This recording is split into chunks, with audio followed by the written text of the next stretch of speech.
Sa kalsada ng Kalbari, damang bigat ng krus, si Jesus ay naglalakbay patungong kanyang lugar. Ang balat ay nabubuhos, pawis at luhay nagbabago, ngunit puso'y puno ng pag-ibig para sa sangkatauhan. Ang mga babaeng inay nakasunod, luhay walang katapusan. Nag-iisip sila ng kanilang mga anak, ng kinabukasan nilang mapapala. Lumingon si Jesus sa kanila, ngumiti ng mahinahon at sabi niya, mga ina, huwag ninyong pabayaan ang inyong mga anak. Jesus, Jesus, karaga ang krus ng pag-ibig patungong Golgota para sa ating mga kasalanan. Mga ina, alagaan ninyo ang inyong mga anak. Ito ang kaniyang hiling, bunga ng kanyang pag-ibig. Jesus, Jesus, karaga ang krus ng pag-ibig patungong Golgota para sa ating kaligtasan.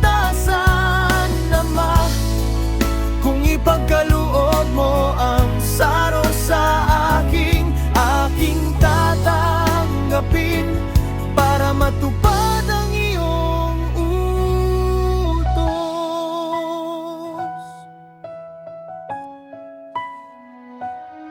Patuloy siyang naglalakbay kahit ang katawan ay nanghihina.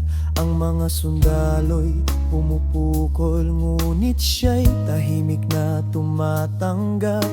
Nakita niya ang mga bata na naglalakad sa tabi ng kalsada at sabi niya, mga bata, huwag kayong matakot, ako'y nandito para sa inyo.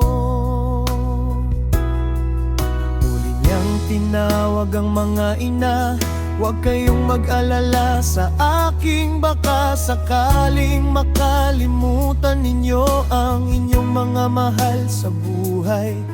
Alagaan ninyo sila ng mabuti, turuan silang magmahalan para sa kanila'y may pag-asa. Kahit ako'y mawala na,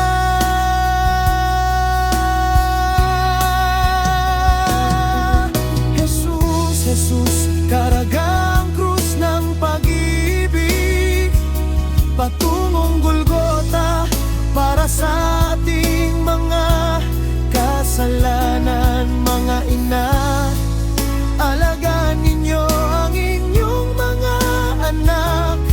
Ito ang kaniyang hiling, bunga ng kanyang pag-ibig.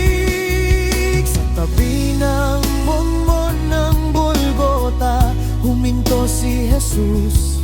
Itinaas niya ang kanyang mga kamay at sinambahan ang mama. Kung maaari, ilayo mo sa akin ang saring ito,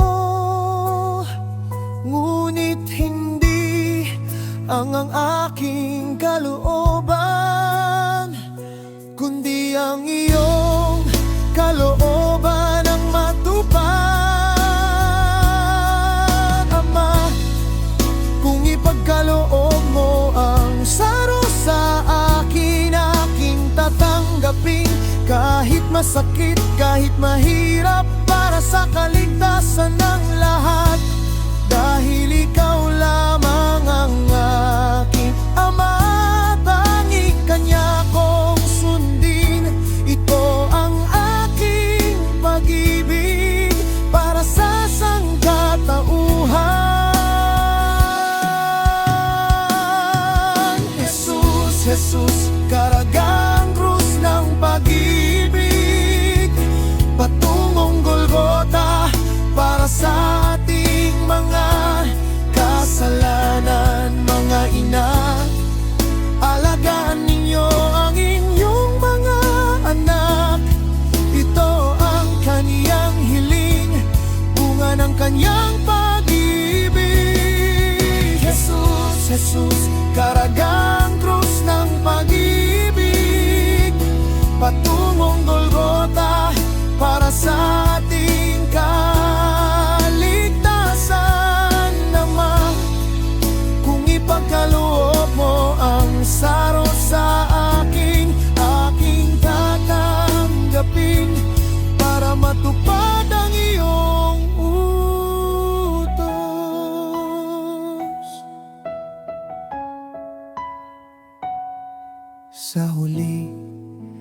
Siya'y inilatag sa krus, puso'y puno ng pag-ibig.